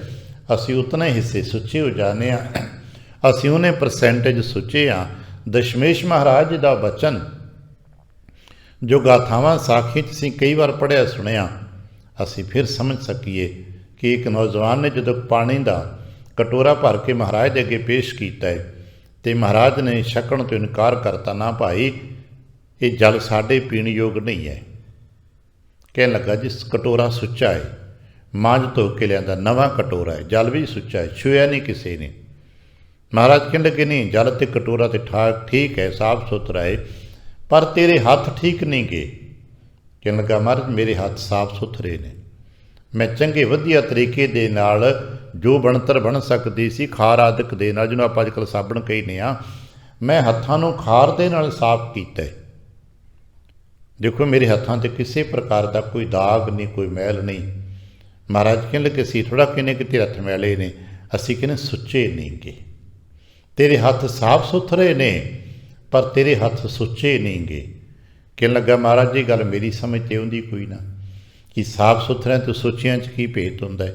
ਮਹਾਰਾਜ ਕਹਿਣ ਲੱਗੇ ਕਿ ਇਹ ਇਸ ਤਰ੍ਹਾਂ ਜਿਵੇਂ ਕਟੋਰਾ ਭਰ ਕੇ ਜਲ ਮੇਰੇ ਕੇ ਲੈ ਕੇ ਆਇਆ, ਕੀ ਕਦੇ ਕਿਸੇ ਹੋਰ ਨੂੰ ਵੀ, ਕਿਸੇ ਸੰਗਤ ਨੂੰ ਵੀ, ਕਿਸੇ ਬਜ਼ੁਰਗ ਨੂੰ ਵੀ, ਕਿਸੇ ਲੋੜਵੰਦ ਨੂੰ ਵੀ ਛਕਾਇਆ ਹੀ? ਕਹਿਣ ਲੱਗਾ ਨਹੀਂ, ਆ ਪਹਿਲੀ ਵਾਰ ਕਟੋਰਾ ਤੁਹਾਡੇ ਵਾਸਤੇ ਜਲ ਭਰਿਆ ਹੈ। ਮਹਾਰਾਜ ਕਹਿਣ ਲੱਗੇ ਤਾਈਓਂ ਤਾਂ ਅਸੀਂ ਦੇਖਿਆ ਕਿ ਤੇਰੇ ਹੱਥ ਸੁੱਚੇ ਨਹੀਂ ਗੇ। ਅਸੀਂ ਆਪਣੇ ਵਡੇਰਿਆਂ ਖਾਸ ਕਰਕੇ ਮਾਈਆਂ ਬਜ਼ੁਰਗਾਂ ਨੂੰ ਕਈ ਵਾਰ ਸੁਣਿਆ ਹੈ, ਆਪਦੇ ਤੇ ਜਾਤੀ ਤਜਰਬਿਆਂ 'ਚ ਵੇਖਾ, ਗੁਰਪੁਰਬਾਂ 'ਤੇ ਮੱਸਿਆ ਸੰਗਰਾਂਦ 'ਤੇ ਗੁਰਦੁਆਰਾ ਸਾਹਿਬ ਆਉਣਾ, ਲੰਗਰ ਪਾਣੀ ਛਕਣਾ ਅਤੇ ਕਹਿਣਾ ਅੱਛਾ ਬੱਚਿਓ ਤੁਸੀਂ ਇੱਥੇ ਬੈਠੋ, ਅਸੀਂ ਹੱਥ ਸੁੱਚੇ ਕਰ ਲਈਏ। ਬੱਚਿਆਂ ਨੂੰ ਕਿਤੇ ਬਿਠਾ ਦੇਣਾ, ਖੇਡੇ ਲਾ ਦੇਣਾ, ਅਤੇ ਕਿੱਥੇ ਕਿ 2 ਥਾਲੀਆਂ ਧੋਆਈ ਹੱਥ ਸੁੱਚੇ ਹੋ ਜਾਣ। ਸੰਗਤ ਪ੍ਰਸ਼ਾਦਾ ਛਕ ਰਹੀ ਹੈ, ਕਿਸੇ ਨੂੰ 2 ਫੁਲਕੇ ਪਕਾਉਣ ਚਲਾ ਗਿਆ, ਕੋਈ ਬਾਲਟੀ ਲੈ ਕੇ ਲੰਗਰ ਵਰਤਾਨ ਚਲਾ ਗਿਆ, ਕੋਈ ਬਾਹਰ ਜਲ ਛਕਾ ਰਿਹਾ, ਕੋਈ ਕੁਝ ਨਾ ਕੋਈ ਕਾਰ ਵਿਹਾਰ, ਜੋ ਵਕਤ ਮੁਤਾਬਕ ਸੇਵਾਵਾਂ ਹੋ ਰਹੀਆਂ ਉਹਨਾਂ ਦੇ ਵਿੱਚ ਕੋਈ ਚਲਾ ਗਿਆ ਕਿ ਹੱਥ ਸੁੱਚੇ ਹੋ ਗਏ। ਸਮਝ ਹੀ ਹੁਣ ਆਉਂਦੀ ਸੀ, ਵੇਖਣ ਨੂੰ ਉਹਨਾਂ ਦੇ ਕੱਪੜਿਆਂ 'ਤੇ ਉਦੋਂ ਦਾਗ ਲੱਗ ਜਾਂਦੇ ਸਨ ਵੀ ਭਾਈ ਕੰਮ ਕਰ ਗਏ, ਕਿਤੇ ਦਾਲ ਲੱਗ ਗਈ, ਕਿਤੇ ਪ੍ਰਸ਼ਾਦਾ ਦੇ, ਕਿਤੇ ਆਟੇ ਦਾ ਦਾਲ ਲੱਗ ਗਿਆ, ਲੇਕਿਨ ਹੁਣ ਪਤਾ ਲੱਗਾ ਨਹੀਂ ਸੁੱਚੇ ਹੋ ਗਏ ਸਨ। ਹੱਥ ਸੇਵਾ ਨਾਲ ਸੁੱਚੇ ਹੁੰਦੇ ਨੇ, ਮਨ ਸਿਮਰਨ ਦੇ ਨਾਲ ਸੁੱਚਾ ਹੁੰਦਾ ਜੇ। ਇਹ ਗੱਲ ਸਾਨੂੰ ਸਮਝ ਆ ਜੇ, ਸਰੀਰ ਸੇਵਾ ਦੇ ਵਿੱਚ ਲੱਗਾ ਰਹੇ ਤੇ ਸੁੱਚਾ ਹੁੰਦਾ ਹੈ, ਮਨ ਸਿਮਰਨ ਵਿੱਚ ਲੱਗਾ ਰਹੇ ਤੇ ਸੁੱਚਾ ਹੁੰਦਾ ਹੈ। ਅਤੇ ਮਹਾਰਾਜ ਕਹਿਣ ਲੱਗੇ ਜਿਹੜੇ, ਕਿਉਂਕਿ ਇੱਥੇ ਗੱਲ ਆਪਾਂ ਮਨ ਦੀ ਕਰਦੇ ਹਾਂ, ਇੱਥੇ ਆਪਾਂ ਤਨ ਦੀਆਂ ਵਿਆਖਿਆਵਾਂ ਨਹੀਂ ਕਰਦੇ। ਅਹਨਿਸ ਨਾਮ ਰਤੇ ਸੇ ਸੂਚੇ, ਜਿਹੜੇ ਮਨ ਕਰਕੇ ਪ੍ਰਭੂ ਜੀ ਨਾਲ ਜੁੜੇ ਰਹਿੰਦੇ ਨੇ, ਅਤੇ ਵਾਹਿਗੁਰੂ ਜੀ ਨਾਲ ਜੁੜਨ ਦਾ ਇੱਕੋ ਇੱਕ ਤਰੀਕਾ ਹੈ ਨਾਮ। ਪਾਵਨ ਬਾਣੀ ਦਾ ਪਾਠ ਜਪ ਕਰਦੇ ਰਹੀਏ, ਇਹਦੇ ਵਿੱਚੋਂ ਸਾਨੂੰ ਜੋ ਬਾਰੀਕ ਸੂਖਸ਼ਮ ਧਾਰਾ ਮਿਲਦੀ ਉਹ ਨਾਮ ਹੈ। ਕਿਉਂਕਿ ਨਾਮ ਕੋਈ ਵਸਤੂ ਨਹੀਂ ਹੈ ਕਿ ਅਸੀਂ ਇੱਕ ਦੂਜੇ ਨੂੰ ਪਕੜਾਤੀ ਲੈ ਬਾਈ ਤੂੰ। ਅਸੀਂ ਮਾਲਾ ਦੇ ਸਕਦੇ ਹਾਂ, ਸਰੂਪਾਓ ਦੇ ਸਕਦੇ ਹਾਂ, ਗੁਟਕੇ ਦੇ ਸਕਦੇ ਹਾਂ, ਇੱਕ ਦੂਜੇ ਨੂੰ ਦੁਨੀਆ ਭਰ ਦੇ ਸਾਜੋ ਸਮਾਨ ਦੇ ਸਕਦੇ ਹਾਂ, ਪਰ ਨਾਮ ਨਹੀਂ ਦੇ ਸਕਦੇ। ਹਾਂ, ਉਹਦੀ ਮਰਜ਼ੀ ਆ, ਉਹਦੀ ਅਵਸਥਾ ਹੈ ਕਿ ਉਹ ਉਸ ਵਸਤੂ 'ਚੋਂ ਨਾਮ ਦੀ ਦਾਤ, ਉਹ ਨਾਮ ਦੀ ਕਲਾ ਪ੍ਰਾਪਤ ਕਰ ਲੈਂਦਾ ਹੈ। ਅਸਾਂ ਸਾਖੀ 'ਚ ਸੁਣਿਆ, ਅਸੀਂ ਇਸ ਨੂੰ, ਇਸ ਰਹੱਸ ਨੂੰ ਕਿਤੇ ਸਮਝ ਸਕੀਏ। ਧੰਨਾ ਸਾਧਾਰਨ ਜਿਹਾ ਇੱਕ ਜੀ ਹੈ, ਖੇਤੀਬਾੜੀ ਕਰਦਾ ਹੈ, ਭਗਤ ਹੈ, ਪ੍ਰਭੂ ਦਾ ਪਿਆਰਾ, ਬੰਦਗੀ ਕਰਨਾ ਲੋੜਦਾ ਹੈ, ਵੇਖਦਾ ਹੈ ਪੰਡਤ ਨੂੰ ਕਿ ਬੜੀ ਸੋਹਣੀ ਪੂਜਾ ਪਾਠ ਕਰਦਾ ਭਾਈ। ਜਾ ਕੇ ਇੱਕ ਦਿਨ ਕਹਿਣ ਲੱਗਾ ਭਾਈ ਤੁਸੀਂ ਤਾਂ ਬੜੀ ਪੂਜਾ ਪਾਠ ਕਰਦੇ ਹੋ, ਬੜੇ ਚੰਗੇ ਹੋ, ਠਾਕੁਰ ਦੀ ਆਰਾਧਨਾ ਕਰਦੇ ਹੋ, ਭੋਗ ਲਗਾਉਂਦੇ ਹੋ, ਮੈਨੂੰ ਵੀ ਕੋਈ ਦੇ ਦਿਓ, ਮੈਂ ਵੀ ਕਿੱਦਾਂ ਕਰਨਾ ਚਾਹੁੰਦਾ। ਹੁਣ ਠਾਕੁਰ ਨੂੰ ਚਾਹੀਦਾ ਹੈ, ਅਤੇ ਪੰਡਤ ਨੇ ਕੀ ਕੀਤਾ, ਇੱਕ ਵੱਟਾ ਜਿਹਨੂੰ ਆਪਾਂ ਪੱਥਰ ਕਹਿੰਦੇ ਹਾਂ, ਸਾਫ ਸੁਥਰਾ ਧੋ ਧਾ ਕੇ ਫੜਾ ਦਿੱਤਾ। ਪੰਡਤ ਨੇ ਤਾਂ ਸਿਰਫ ਵੱਟਾ ਦਿੱਤਾ ਹੈ, ਪੱਥਰ ਦਿੱਤਾ ਹੈ, ਪਰ ਭਗਤ ਨੇ ਉਹਦੇ ਵਿੱਚੋਂ ਨਾਮ ਦੀ ਕਲਾ ਨੂੰ ਪ੍ਰਗਟ ਕਰ ਲਿਆ। ਭਗਤ ਨੇ ਉਹਦੇ ਵਿੱਚੋਂ ਭਗਵਾਨ ਨੂੰ ਪ੍ਰਗਟ ਕਰ ਲਿਆ। ਭਗਤ ਨੇ ਉਹਦੇ ਸਦਕੇ ਨਾਮ ਦੀ ਦਾਤ ਨੂੰ ਪ੍ਰਾਪਤ ਕਰ ਲਿਆ। ਦਿੱਤਾ ਉਹਦੇ ਪੱਥਰ ਹੀ ਹੈ, ਇਹ ਵੀ ਸੱਚ ਹੈ, ਪਰ ਉਹਨੇ ਤੇ ਨਾਮ ਲਿਆ ਹੈ, ਉਹਨੇ ਪੱਥਰ ਨਹੀਂ ਲਿਆ, ਉਹਨੇ ਭਗਵਾਨ ਨੂੰ ਲਿਆ। ਇਹ ਗੱਲ ਹੈ, ਗ੍ਰਹਿਣ ਕਰਨ ਵਾਲਾ ਕੀ ਗ੍ਰਹਿਣ ਕਰਦਾ ਹੈ, ਦੇਣ ਵਾਲਾ ਕੀ ਦੇ ਰਿਹਾ ਉਹ ਵੱਖਰੀ ਗੱਲ ਹੈ, ਪਰ ਗ੍ਰਹਿਣ ਕਰਨ ਦੀ ਭਾਵਨਾ ਕੀ ਹੈ, ਕੀਮਤ ਤੇ ਉੱਥੇ ਖੜੀ ਹੈ ਨਾ। ਦੇਣ ਵਾਲੇ ਨੇ ਤੇ ਗਲੋਂ ਲਾਇਆ, ਚੱਲ ਪੱਥਰ ਦਾ ਵੱਟਾ ਫੜਾ ਦੇਣਾ, ਪਰ ਲੈਣ ਵਾਲੇ ਨੇ ਉਸਨੂੰ ਭਗਵਾਨ ਕਰਕੇ, ਨਾਮ ਕਰਕੇ ਲਿਆ। ਤੈਸਾ ਬੈਠੇ ਹੈ, ਐਸਾ ਬੈਠੇ, ਐਸਾ ਨਾਮ ਲਿਆ। ਹੋ ਸਕਦਾ ਉਸ ਵਕਤ ਉਹਨੇ ਬਹੁਤ ਲੰਮੇਰੇ ਜਾਪ ਨਾ ਕੀਤੇ ਹੋਣ। ਨਾਮਦੇਵ ਦੀ ਬਾਬਤ ਵੀ ਹੈ ਨਾ ਕਿ ਪਿਓ ਨੇ ਕਿਹਾ ਸੀ ਬੇਟਾ ਠਾਕੁਰ ਜੀ ਨੂੰ ਭੋਗ ਲਗਾ ਕੇ ਦੁੱਧ ਪਾਣੀ ਘਰ ਦਾ ਛਕੀ, ਕਰ ਲੈ ਕੇ ਜਾਈ, ਪਰ ਉਸਨੇ ਤੇ ਨਾਮ ਲੈ ਲਿਆ। ਉਹ ਤੈਸਾ ਬੈਠ ਕੇ ਦੁੱਧ ਪਿਆਏ ਭਗਤ ਘਰ ਗਿਆ, ਉਹ ਤੇ ਦੁੱਧ ਪਿਆ ਕੇ ਉੱਠਿਆ, ਉਹਨੇ ਤੇ ਪ੍ਰਗਟ ਕਰ ਲਿਆ। ਗੱਲ ਹੈ ਸਾਡੀ ਭਾਵਨਾ ਦੀ, ਸਾਡੇ ਵਿਸ਼ਵਾਸ ਦੀ, ਅਸੀਂ ਕੀ ਪ੍ਰਾਪਤ ਕਰਦੇ? ਨਾਮ ਵਸਤੂ ਨਹੀਂ ਹੈ, ਨਾਮ ਹਰ ਵਸਤੂ 'ਚੋਂ ਪ੍ਰਾਪਤ ਕੀਤਾ ਜਾ ਸਕਦਾ ਹੈ, ਹਰ ਸਾਧਨ ਵਿੱਚੋਂ ਨਾਮ ਪ੍ਰਾਪਤ ਕੀਤਾ ਜਾ ਸਕਦਾ ਹੈ। ਅੱਜ ਉਹ ਸਿਰਪਾਓ ਅਤੇ ਪ੍ਰੇਮ ਨਿਸ਼ਾਨੀਆਂ ਦਿੱਤੀਆਂ ਜਾਂਦੀਆਂ ਨੇ, ਇਹਦੇ ਵਿੱਚੋਂ ਅਗਲਾ ਨਾਮ ਦੀ ਦਾਤ ਨੂੰ, ਨਾਮ ਦੀ ਕਲਾ ਨੂੰ ਪ੍ਰਗਟ ਕਰ ਸਕਦਾ ਹੈ। ਦਸ਼ਮੇਸ਼ ਪਾਤਸ਼ਾਹ ਸਭ ਦੇ ਜੀਵਨ ਗਾਥਾ ਨੂੰ ਪੜ੍ਹੀਏ ਨਾ, ਬਹੁਤ ਜੀਆਂ ਨੂੰ ਦਸ਼ਮੇਸ਼ ਨੇ ਸ਼ਸਤਰ ਭੇਟ ਕੀਤੇ ਨੇ, ਹੁਕਮਨਾਮੇ ਲਿਖ ਕੇ ਦਿੱਤੇ ਨੇ, ਪਰ ਉਹਨਾਂ ਨੇ ਪਿਆਰਿਆਂ ਨੇ ਉਹਦੇ ਵਿੱਚੋਂ ਦਸ਼ਮੇਸ਼ ਦੇ ਨਾਮ ਨੂੰ ਪ੍ਰਗਟ ਕੀਤਾ। ਮਹਾਰਾਜ ਨੇ ਵੇਖਿਆ ਨਾ, ਕਿਸ ਨੂੰ ਆਪਣੇ ਦਸਤਾਰ ਦਾ ਹਿੱਸਾ ਦਿੱਤਾ ਹੈ ਪੀਰ ਬੁੱਧੂ ਸ਼ਾਹ ਜੀ ਨੂੰ, ਕਿਸ ਨੂੰ ਆਪਣੇ ਪੀਰ ਬੁੱਧੂ ਸ਼ਾਹ ਨੂੰ ਆਪਣੇ ਕੰਘਾ ਕੇਸ਼ਾਂ ਸਮੇਤ ਵਾਲਾ ਦਿੱਤਾ ਹੈ, ਰਾਣੀ ਮੈਣੀ ਨੂੰ ਪੋਥੀ ਸਾਹਿਬ ਦਿੱਤੀ ਹੈ, ਉਹਨੇ ਤਸਵੀਰ ਬਣਾ ਕੇ ਰੱਖ ਲਈ ਹੈ, ਪਰ ਉਹਨਾਂ ਨੇ ਉਸ ਤਸਵੀਰ 'ਚੋਂ, ਉਸ ਪੋਥੀ 'ਚੋਂ ਨਾਮ ਨੂੰ ਪ੍ਰਗਟ ਕਰ ਲਿਆ।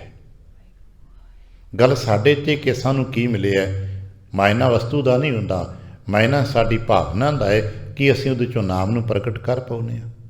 ਮਹਾਰਾਜ ਕਹਿਣ ਲੱਗੇ ਜਿਹੜੇ ਨਾਮ ਜੁੜੇ ਨੇ, ਨਾਮ ਨਾਲ ਜੁੜਿਆ ਹੋਇਆ ਹੀ ਸੱਚਾ ਤੇ ਸੁੱਚਾ ਹੁੰਦਾ ਜੇ। ਤੇ ਦੂਜੇ ਪਾਸੇ ਮਰ ਜਨਮੇ, ਜਿਹੜੇ ਨਾਮ ਤੱਕ ਨਹੀਂ ਪਹੁੰਚ ਪਾਏ, ਜਿਹੜੇ ਵਸਤੂਆਂ 'ਤੇ ਲੈ ਲਈਆਂ, ਸਾਜੋ ਸਮਾਨ 'ਤੇ ਲੈ ਲਿਆ, ਪਰ ਨਾਮ ਤੱਕ ਨਹੀਂ ਪਹੁੰਚ ਪਾਏ, ਤੇ ਨਤੀਜਾ ਕੀ ਮਿਲਿਆ? ਮਰ ਗਏ। ਜੋ ਮਰ ਗਏ ਉਹ ਜਨਮਣਗੇ ਜ਼ਰੂਰ, ਕਿਉਂਕਿ ਕੁਦਰਤ ਦਾ ਅਟਲ ਨਿਯਮ ਹੈ, ਜਨਮ ਤੇ ਮੌਤ ਇੱਥੇ ਸਿਲਸਿਲਾ ਹੈ। ਜੋ ਮਰ ਜਾਂਦਾ ਹੈ ਨਾ, ਉਹਨੂੰ ਜਨਮ ਲੈਣਾ ਹੀ ਪੈਂਦਾ ਹੈ। ਇਸੇ ਕਰਕੇ ਅਧਿਆਤਮੀ ਜੀ ਮਰਦੇ ਹੀ ਨਹੀਂ।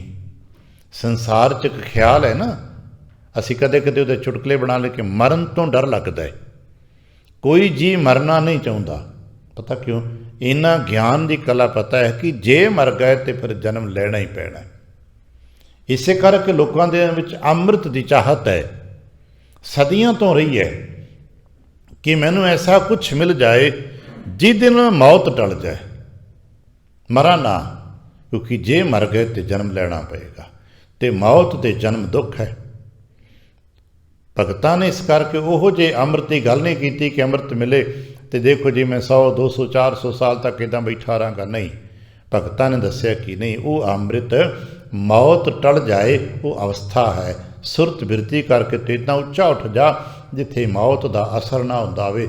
ਜਿਵੇਂ ਅਸੀਂ ਮੰਨਦੇ ਨਾ, ਅੱਜ ਵੀ ਜਿਹਨਾਂ ਸਾਇੰਸ ਨੂੰ ਪੜ੍ਹਿਆ, ਵਿਗਿਆਨ ਪੜ੍ਹਦੇ ਹੋ, ਕਿ ਧਰਤੀ ਦੀ ਖਿੱਚ, ਜਿਹਨੂੰ ਆਪਾਂ ਗ੍ਰੈਵਿਟੀ ਅੱਜ ਕੱਲ੍ਹ ਕਹਿੰਦੇ ਹਾਂ, ਇੱਕ ਸੀਮਾ ਤੱਕ ਹੈ ਨਾ। ਆਕਾਸ਼ ਨੂੰ ਉੱਚੀ ਉਡਾਈ, ਉੱਡਦੇ ਉੱਡਦੇ ਉੱਡਦੇ ਕਿਤੇ ਇੱਕ ਐਸਾ ਮੁਕਾਮ ਆਉਂਦਾ ਹੈ ਜਿੱਥੇ ਜਾ ਕੇ ਧਰਤੀ ਦੀ ਗ੍ਰੈਵਿਟੀ ਖਤਮ ਹੋ ਜਾਂਦੀ ਹੈ। ਉਹਨੂੰ ਅਸੀਂ ਪੁਰਾਣੇ ਲੋਕ ਪੰਜਾਬ ਵਿੱਚ ਉਤਲੀ ਹਵਾ ਕਹਿੰਦੇ ਹੁੰਦੇ ਸਨ, ਉਤਲੀ ਹਵਾ। ਅਤੇ ਜਿਹੜੀਆਂ ਚੀਜ਼ਾਂ ਉਤਲੀ ਹਵਾ 'ਚ ਚਲੀਆਂ ਜਾਂਦੀਆਂ ਨੇ ਉਹ ਮੁੜ ਕੇ ਧਰਤੀ 'ਤੇ ਨਹੀਂ ਡਿੱਗਦੀਆਂ, ਉਹ ਉਤਲੇ ਮੰਡਲਾਂ 'ਚ ਘੁੰਮਦੀਆਂ ਰਹਿੰਦੀਆਂ ਨੇ। ਸਿਆਣੇ ਮੰਨਦੇ ਨੇ ਜੇ ਧਰਤੀ ਦੀ ਖਿੱਚ ਦੀ ਸੀਮਾ ਹੈ, ਅਤੇ ਇਸੇ ਤਰ੍ਹਾਂ ਮਾਇਆ ਦੀ ਵੀ ਪਕੜ ਦੀ ਸੀਮਾ ਹੈ। ਜਪ ਕਰਕੇ, ਸਿਮਰਨ ਕਰਕੇ ਮਾਇਆ ਦੀ ਹਵਾ ਤੋਂ, ਮਾਇਆ ਦੀ ਪਕੜ ਤੋਂ ਜਿਹੜੇ ਜੀ ਉੱਚੇ ਉੱਠ ਜਾਂਦੇ ਨੇ, ਫਿਰ ਉਹ ਥੱਲੇ ਨਹੀਂ ਡਿੱਗਦੇ। ਅਤੇ ਜਿੱਥੋਂ ਤੱਕ ਮਾਇਆ ਦੀ ਪਕੜ ਹੈ ਉੱਥੋਂ ਤੱਕ ਹੀ ਮੌਤ ਦੀ ਪਕੜ ਹੈ। ਜਿੱਥੇ ਮਾਇਆ ਦੀ ਪਕੜ ਨਹੀਂ ਉੱਥੇ ਮੌਤ ਦੀ ਪਕੜ ਨਹੀਂ, ਅਤੇ ਜਿੱਥੇ ਆਪਾਂ ਬੈਠੇ ਹਾਂ ਇੱਥੇ ਮੌਤ ਦੀ ਪਕੜ ਨਹੀਂ, ਇੱਥੇ ਮਾਇਆ ਦੀ ਪਕੜ ਨਹੀਂ, ਕਿਉਂਕਿ ਸਤ ਸੰਗਤ ਹੈ, ਇੱਥੇ ਮੌਤ ਦੀ ਪਕੜ ਨਹੀਂ ਹੈ। ਇੱਥੇ ਇਸੇ ਕਰਕੇ ਬਚਦੇ, ਇੱਥੇ ਅੰਮ੍ਰਿਤ ਮਿਲਦਾ। ਕਹਿੰਦੇ ਉੱਥੇ ਅੰਮ੍ਰਿਤ ਵੰਡੀ ਹੈ, ਇੱਥੇ ਅੰਮ੍ਰਿਤ ਵੰਡਿਆ ਜਾਂਦਾ ਹੈ। ਅਤੇ ਜੇ ਮਰ ਗਏ ਤੇ ਜਨਮਾਂਗੇ। ਮਰ ਜਨਮੇ ਸੇ ਕਾਚੇ, ਉਹ ਕੱਚੇ ਹੁੰਦੇ ਨੇ ਜੋ ਮਰ ਜਾਂਦੇ ਨੇ, ਜਨਮ ਲੈਂਦੇ ਨੇ, ਅਤੇ ਸੱਚੇ ਸੁੱਚੇ ਉਹ ਨੇ ਜੋ ਨਾਮ ਸਿਮਰਨ ਜੁੜੇ। ਇਸ ਕਰਕੇ ਕਹਿੰਦੇ ਨੇ ਆਵਰਨਾ ਦੀਸਾ ਹੈ ਕਿਸ ਸਲਾਹੀ, ਮੈਨੂੰ ਹੋਰ ਕੋਈ ਨਜ਼ਰ ਹੀ ਨਹੀਂ ਆਉਂਦਾ, ਮੈਂ ਕਿਸ ਦੀ ਸਿਫਤ ਕਰਾਂ, ਦੁਨੀਆ ਦੀ ਸਿਫਤ ਕਿਉਂ ਕਰਾਂ ਮੈਂ। ਇਸੇ ਕਰਕੇ ਰਾਗ ਸੂਹੀ 'ਚ ਵਚਨ ਹੈ, ਦੁਨੀਆ ਨਾ ਸਲਾਹ ਹੈ ਜੋ ਮਰ ਵੰਜ ਸੀ। ਅਵਰਨਾ ਦੀਸਾ ਹੈ ਕਿਸ ਸਲਾਹੀ, ਤੇ ਸਹਿ ਸ਼ਰੀਕ ਨਾ ਕੋਈ। ਪਰਮਾਤਮਾ ਦਾ ਕੋਈ ਸ਼ਰੀਕ ਨਹੀਂ। ਸ਼ਰੀਕ ਦਾ ਮਤਲਬ ਮੁਕਾਬਲੇਬਾਜ਼ੀ, ਉਹਦੇ ਬਰਾਬਰਤਾ ਦਾ ਕੋਈ ਹੈ ਹੀ ਨਹੀਂ। ਦੂਜਾ ਹੋਏ ਸੋ ਅਵਰੋ ਕਹੀਏ, ਕੋਈ ਮੁਕਾਬਲੇ 'ਤੇ ਹੈ ਹੀ ਨਹੀਂ, ਕੋਈ ਦੂਜਾ ਹੈ ਹੀ ਨਹੀਂ। ਮੈਂ ਕਹਾਂ ਕਿਹਦੀ, ਕਿਸ ਦੀ ਸਿਫਤ ਕਰਾਂ, ਕਿਹਦੀ ਤਾਰੀਫ ਕਰਾਂ। ਨਹੀਂ, ਪ੍ਰਣਵਤ ਨਾਨਕ ਸਤਿਗੁਰ ਆਪਣਾ ਰੱਖੇ। ਭਾਈ ਮੈਂ ਪਈ ਕਹਿੰਦਾ ਜੇ, ਬੇਨਤੀ ਕਰਦਾ ਜੇ, ਦਾਸਨ ਦਾਸਾ, ਸੇਵਕਾਂ ਦਾ ਸੇਵਕ। ਦਾਸਨ ਦਾਸਾ, ਤੇਰੇ ਸੇਵਕਾਂ ਦਾ ਸੇਵਕ। ਗੁਰਮਤ ਜਾਣਿਆ ਸੋਈ, ਜਦੋਂ ਪ੍ਰਭੂ ਦੇ ਸੇਵਕ ਅਤੇ ਤਿੰਨਾਂ ਦਾ ਸੇਵਕ ਬਣਿਆ ਅਤੇ ਗੁਰੂ ਕੀ ਮੱਤ ਪ੍ਰਾਪਤ ਹੋਈ, ਅਤੇ ਗੁਰੂ ਕੀ ਮੱਤ ਦੇ ਸਦਕੇ ਪਤਾ ਲੱਗਾ ਕਿ ਪਰਮਾਤਮਾ ਹੀ ਮੇਰਾ ਮਾਣ ਹੈ, ਪਰਮਾਤਮਾ ਹੀ ਮੇਰਾ ਤਾਣ ਹੈ, प्रभु तो बिना वाहिगुरु तो बिना होर कोई है नहीं। एको है भाई एको है गुर कहिया सब एको एको। ये सत्संगत विचों दासन दास होया प्राप्त न गुरुदेव कृपा करन असीम किते हंकार मन छड्ड के दासन दास हो सके ते सानू भी ज्ञान कला प्राप्त हो सके। भुल चुक दी खिमा आसीस ते प्यार ते फतेह बुलावना जी। वाहिगुरु जी का खालसा वाहिगुरु जी